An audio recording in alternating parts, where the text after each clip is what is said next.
Olá a todos, sejam muito bem-vindos a esse novo episódio do Pratica Onco. Meu nome é Dr. Ângelo Bezerra, estou aqui ao lado do meu amigo Daniel Saragiotto. Uma honra a gente estar aqui novamente.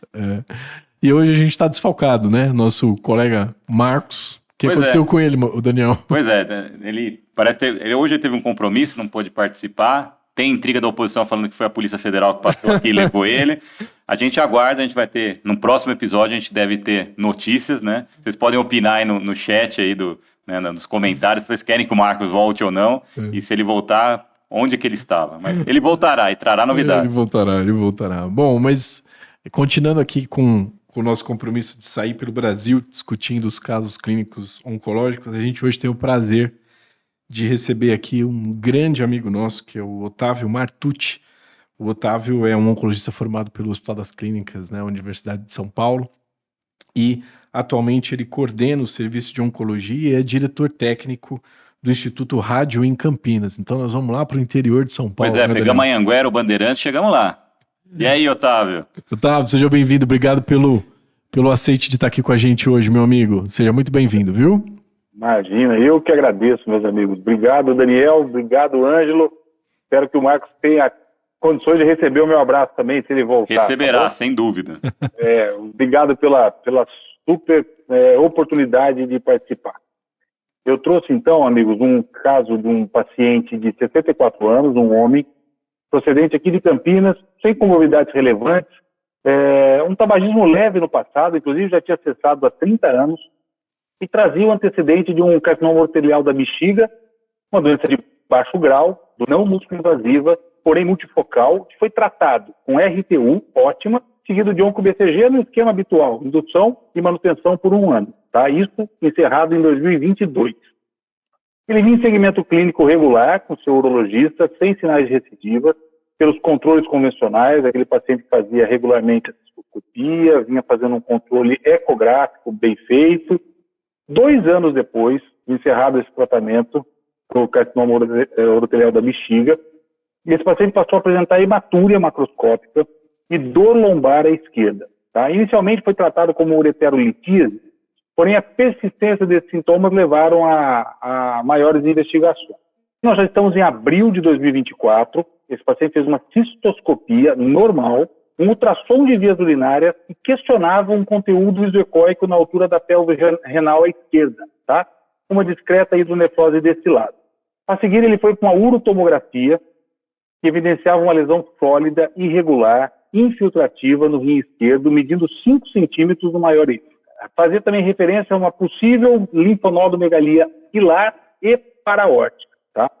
Em maio de 2024, esse paciente foi submetido a uma nefroureterectomia esquerda com linfadenectomia de apenas um linfonodo no hilo renal, tá? E o anatopatológico apontou para a gente, na realidade, um carcinoma urotelial de alto grau, primário da pelve renal, com diferenciação escamosa. Essa doença já media 8 centímetros, tinha 20% de necrose, invasão angiolinfática positiva, extensa, perineural inclusive. O tecido adiposo perinefrético era grosseiramente infiltrado, e esse linfonodo do hilo, que foi basicamente um linfonodo por uma amostragem, veio positivo para a doença metastática. Tá? E acabou estadiado, então, como um carcinoma urotelial de pelve renal, PT4-PN1. O que eu recebi depois no anatopatológico? Uma estabilidade, a pesquisa de estabilidade microsatélite, na verdade veio estável, e um PDL1 negativo, tá? Menor do que 1%. Esse paciente, então, chegou com esse anátomo patológico, com essas informações que eu passei para vocês em relação à imunistoquímica e à investigação do PDL1, e em junho de 2024, depois de cumprido um período de cicatrização, nós optamos, na realidade, por realizar um PET-CT, na tentativa de termos um exame baseline que pudesse servir de exame para comparações futuras, porque na tomografia havia aquela informação de linfonodomegalia, paraórtica, e o PET foi feito, e na realidade ele tinha uma linfonodomegalia em toda a cadeia paraórtica, tá? Os maiores linfonodos, inclusive, eram bem altos na região 2,5 centímetros, e no tórax já existia também o envolvimento de uma cadeia linfonodal subcarinal, tinha linfonodo ali perto de 2 centímetros. Tá? Então, um hipermetabolismo em várias cadeias linfonodais, abdominais e intratorácicas. Bom, primeira linha de tratamento, esse paciente foi submetido a GEM-carbo. Tá? A proposta inicial era expor esse paciente a 6 ciclos desse tratamento, seguido de imunoterapia de manutenção, no caso com avelumab, se ele mostrasse resposta ou doença estável. Só que esse tratamento foi interrompido após o 3º ciclo por progressão da doença, pelo surgimento de novos linfonodos hipermetabólicos à distância. Nós vimos ascender cadeias linfonodais no mediastino e nas fossas supraclaviculares. Tá?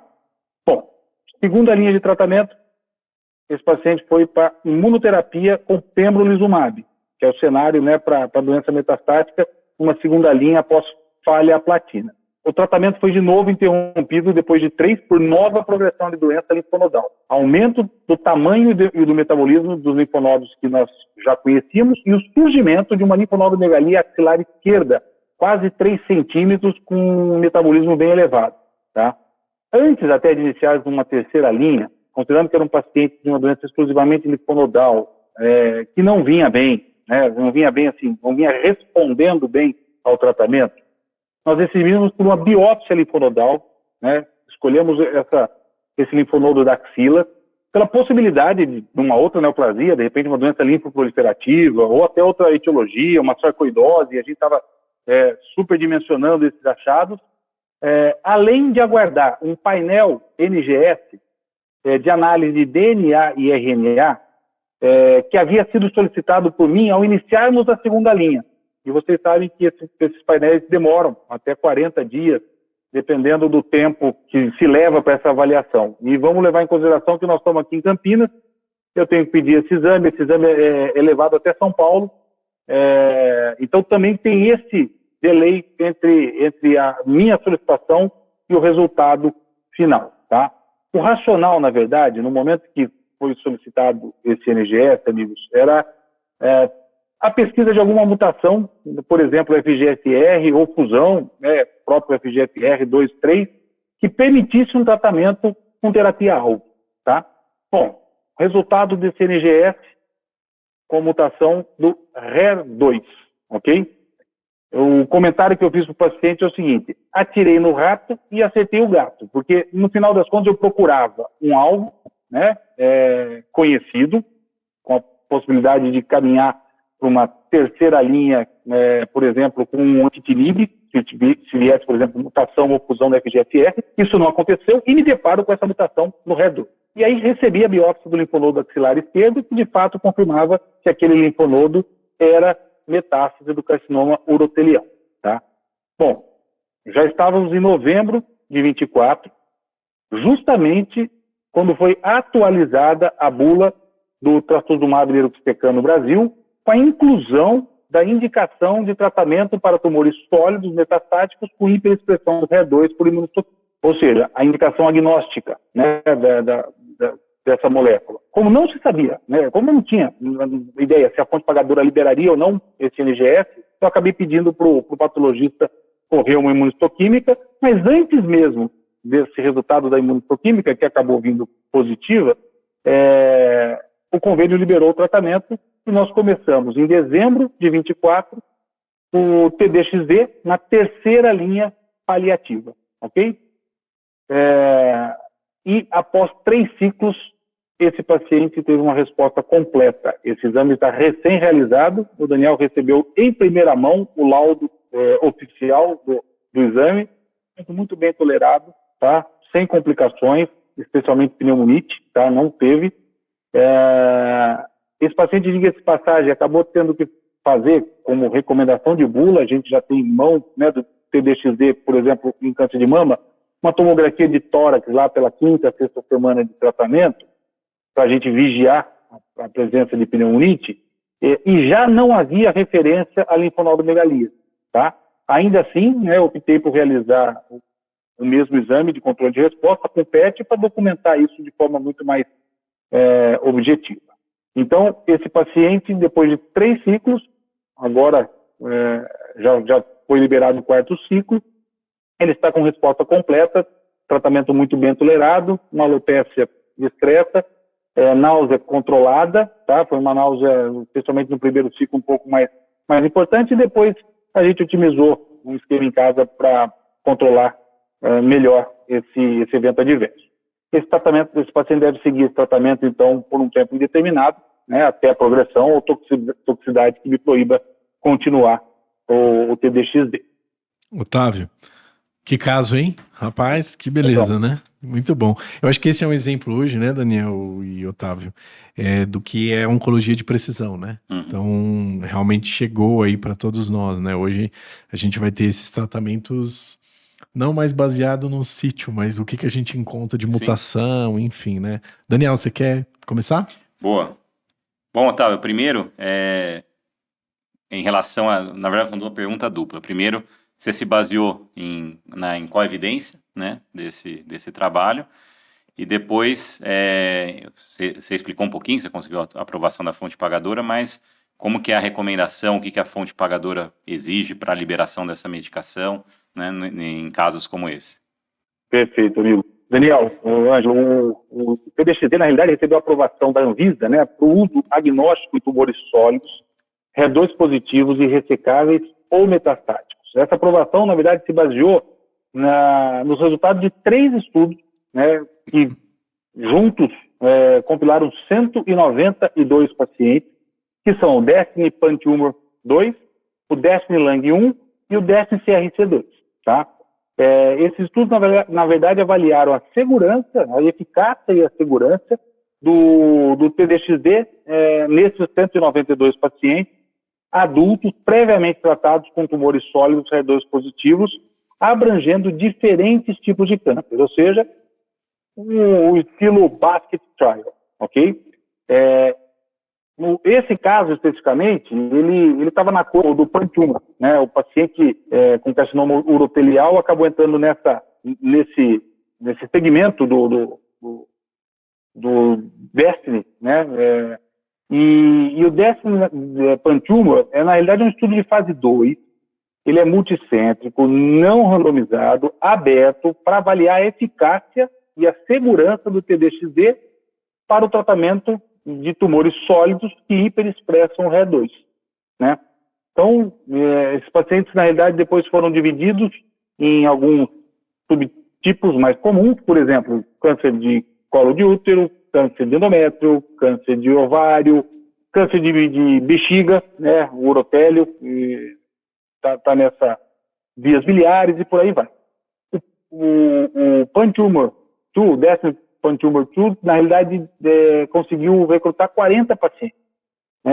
Opa, isso parece pouco. Veja bem, pouco, mas com um impacto muito destacado, né? Nós estamos falando de um estudo de fase 2, né, desenhado, então, para avaliar taxa de resposta, o desfecho primário é taxa de resposta, sobrevida global, sobrevida de progressão, embora tenham sido avaliadas nesse tipo de estudo, são desfechos secundários, né?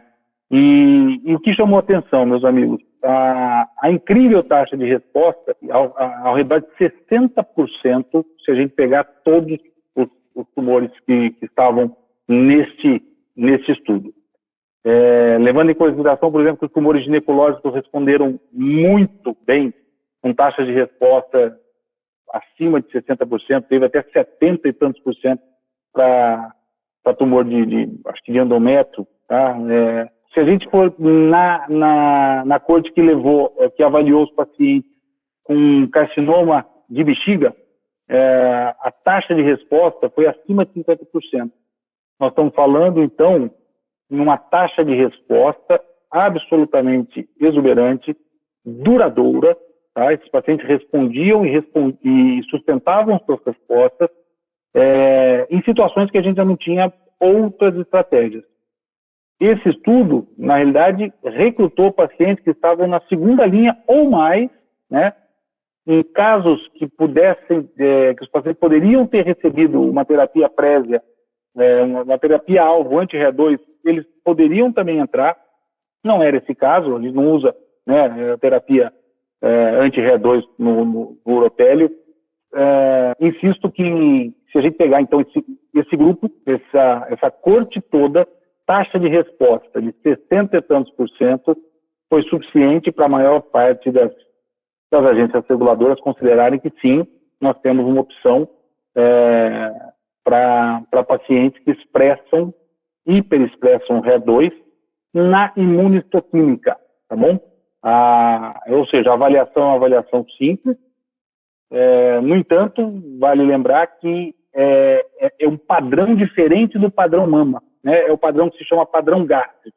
Então, um patologista experiente, obviamente, sabe avaliar o RE2 hoje em tumor sólido e ele estratifica da mesma forma, 1, 2 ou 3 cruzes. Pacientes 3 cruzes passam a ser, então, candidatos ao uso do TDXD na jornada do tratamento. Excelente. Otávio, o que eu queria te perguntar é assim, hoje, do ponto de vista prático, você pega um paciente com carcinoma urotelial, né? O que a gente tem de colocar de pacote ali de biomarcador que você pensa que vai guiar o seu tratamento? Foi um caso muito legal, muito exuberante, né? Mas na sua prática ali, inicialmente, o que você pensa em pedir num pacote prático, assim, que você pudesse dar uma dica final aí, né, Daniel? Para quem está nos seus consultórios lá e recebe, por exemplo, um senhor aí, como você colocou, com o carcinoma urotelial metastático. Como é que você pensa aí de biomarcador para você raciocinar aí no seu tratamento de primeira linha? Eu acho que hoje, upfront, se esse paciente chegar já com a pesquisa da proficiência das enzimas de reparo do DNA e um PDL1, na minha opinião, a gente já tem bastante informação, tá? Para uma primeira linha, tá bom? No entanto, eu tendo a recomendar que esse paciente já traga, se possível, um painel um pouquinho mais expandido.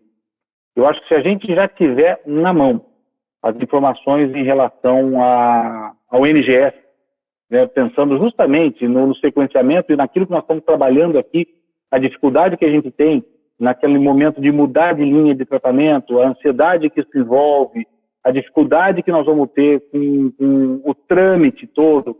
Então, acho que minimizar angústias me parece absolutamente necessário. Então, um painel NGS, especificamente para a gente buscar mutação ou fusão no FGFR ou uma fusão N-TRAC, por exemplo, tá? E uma imunistoquímica, que é um exame simples, já do RE2. Eu acho que essa passa a ser, na minha opinião, uma informação que nós vamos ter que pedir para todos os tumores sólidos, né? Considerando que a gente já tem respaldo, né? Para mama nem se fale, né? Nós estamos falando, inclusive, de paciente ultra low e por aí vai, mas a gente já tem respaldo para estômago, já tem respaldo para pulmão, para colo e reto, né, Daniel? Que é outra estratégia que entrou no nosso arsenal. Então, eu acho que esse painel, Ângelo, pesquisa da proficiência das enzimas do reparo DNA, a gente saber se esse DNA é estável ou instável, um PDL1, uma imunistoquímica por RE2 e um NGS com essas fusões que me direcionam uma terapia-alvo numa segunda linha, por exemplo, FGFR ou N-TRAC, eu acho que é o suficiente. Excelente. Daniel, para a gente manter a tradição aí, como é que a gente... normalmente a gente pede aí, Otávio, para poder você deixar os seus contatos. Exato. Daniel, a gente quer saber onde o pessoal os ouvintes te acham, Otávio. A turma me acha aqui em Campinas. Eu vou chegar aqui e pergunta onde está o Dr. Otávio, ninguém vai saber, mas vocês podem ter certeza que eu vou deixar o contato aqui. Me encontrem no rádio, tá? Eu estou lá todo santo dia. O rádio é um instituto de oncologia bastante conhecido aqui na cidade, muito grande, a gente já tem mais de 40 convênios por lá, então é onde eu atuo a maior parte do meu tempo, tá? Me sigam também nas minhas redes sociais, que de vez em quando elas deixam de aparecer algumas publicações, mas é um lugar legal para a gente fazer contato. De repente, recebi inclusive, né, Daniel, alguns contatos de colegas que vieram fazer um período aqui de estágio, até para ver como que é o serviço no interior, que eu acho muito bacana, e às vezes a rede social acabou me ajudando muito nessa divulgação, tá bom? E tem um lugar que eu tenho certeza que meu amigo Daniel curte muito, que é um blog que eu já publiquei umas histórias, tá? Histórias reais que eu vivo no consultório e aquela coisa que extrapola o ambiente, tá? Assim, aquela coisa do vínculo médico-paciente, que é um blog com meu nome, otaviomatheus.com.br. Tem umas histórias bem bacanas que eu sei de verdade que meu amigo Daniel ajudou a divulgar essas histórias. Olha, muito bom. Esse blog é fantástico, viu, Otávio? Parabéns. E mais uma vez eu queria te agradecer por ter estado aqui com a gente, ter aceito o convite. É uma grande inspiração para nós aqui você ter aceito discutir esse caso com a gente, né, Daniel? Sem dúvida, Otávio. E a gente queria te agradecer, viu, Otávio? E estamos aguardando você aqui em São Paulo para um café, tá bom? Fica tranquilo, estarei aí. Muito obrigado pela oportunidade, meus amigos. Contem comigo sempre, tá bom? E na cena pós-créditos, não tem os filmes, né? Acaba os créditos, a gente tem as cenas pós-créditos. Eu queria fazer alguns comentários, vou ter um minuto aqui, eu falo. Pô, vai lá. Não deixaria de falar isso. O Otávio sabe, eu fui coordenador de muitos residentes aí, todo mundo às vezes vem, me fala e agradece, né, Ângelo, né, que se inspirou, que ajudou. E às vezes ninguém nunca me perguntou isso, mas, pô, quem é um cara que me inspirou e me ajudou a ser como eu sou? E Otávio Martucci está na minha frente aqui, online. Não só o Otávio, teve Caio, que foi o colega de residência dele, um cara fantástico. Kleber, que era discutidor da Liga de Oncologia quando era da Liga. Várias dessas pessoas ao longo da minha carreira me ajudaram, mas o Otávio era um cara fantástico, uma relação médico-paciente, assim, fora de série. No primeiro episódio, aliás, no segundo episódio eu comentei isso com ele, eu aprendi com ele a fazer adjuvância com o esquema Quasar, eu lembro do dia exato que eu precisava fazer esse paciente, não, usa esse esquema, me abriu ali no consultório e me mostrou. E, cara, o Otávio fantástico. No nosso esquema de residência, o Otávio foi o meu R+, então eu recebia os pacientes dele. Antigamente, trocava o ano de residência, você recebia o ambulatório do seu colega. Foi a coisa mais difícil que eu fiz na minha vida. Era como... Imagina você, Ângelo, como você tá tendo aula de tênis, sei lá, com o Federer. Sim. E daí sai o Federer e entra eu para dar aula. Pô, velho, o paciente ficava decepcionado. Né? E não era fácil conquistar a confiança que o paciente tinha no Otávio. Então, isso foi treinar com grandes ali e me ajudou muito. Então, só tenho te agradecer, Otávio. Eu fui residente do Daniel, Otávio, e ele falava isso mesmo, é verdade. Eu sou prova. Vocês não têm noção a honra que eu ouvi isso, cara. O Daniel é um cara sensacional. Eu já falei para ele que esse meu amigo é um formador de pessoas, tá? É uma honra. Ele precisa saber, eu sei que ele sabe, o tanto de gente que eu convivo e que o Daniel ajudou a formar, né? E o comentário é unânime, Daniel, né? Todo mundo te admira, cara, pelo seu jeito simples, pela sua maneira de lidar com o paciente e ensinar aos alunos o simples da oncologia bem feita, sem firula, levando a sério o que de fato importa nos estudos, fazendo com que a gente entenda que realmente o bom da oncologia é compartilhar a experiência, cara, que foi o que a gente fazia na nossa época, que tinha uma escassez danada de oncologistas, né, Daniel? Então, cara, ouvir isso de você, velho, pra mim é uma honra, cara, fico até sem graça, eu não tenho nem o que falar, só tenho que te agradecer, tá? Então, eu que tenho, tá? É isso. E ó, o Otávio é um grande oncologista, um grande médico, quem precisar médico em Campinas, tá aí, quem é Redondezas, vá lá.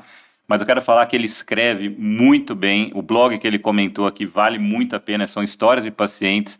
A gente tem alguns colegas médicos que fizeram isso, o Dr. Drauzio Varela, acho que é um mais famoso aí, de publicação de casos. Eu li o livro do Drauzio e li os artigos do Otávio, e o Otávio dá de 10 no Drauzio. E o Dr. Drauzio, se o senhor estiver ouvindo, o senhor é muito bom, mas o Otávio é melhor, tá? Deve escrever mais e publicar mais. Eu encho o saco dele para publicar isso em livro também, não só em blog. Você é um incentivador, tô voltando, já tenho as histórias aqui engatilhadas. Perfeito. Bom, obrigado, Otávio, mais uma vez. Daniel, obrigado aí pela parceria. Eu queria agradecer aí pela parceria de hoje e convidar a todos para seguir a gente aí nas redes e nos acompanhar nos próximos episódios. Muito obrigado, pessoal. Até a próxima. Marcos não tá aqui, mas ele falaria pratica onco. Tchau, tchau. Na próxima, o Marcos está de volta.